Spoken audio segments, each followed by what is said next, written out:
Mijn schoonouders hadden een doos gepost voor Jelani. Die was ik even gaan ophalen. De doos kwam precies 1 dag nadat ze in Suriname zijn gearriveerd.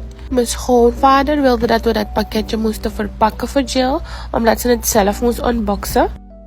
En zo zag het eruit. Het is een kruidvatkassa met genoeg items van de kruidvat zelf. Hier was Jill even aan het wijzen wat ze allemaal gehad heeft. Mijn schoonvader had super veel zin in en is gelijk begonnen met het bouwen van de kassa.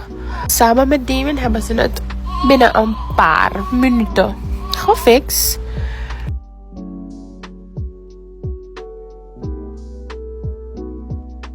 De items van de kruidvat zijn super cute in een mini versie. En er waren ook een paar dat je moet vouwen. Dus doosjes om ze te vouwen tot items.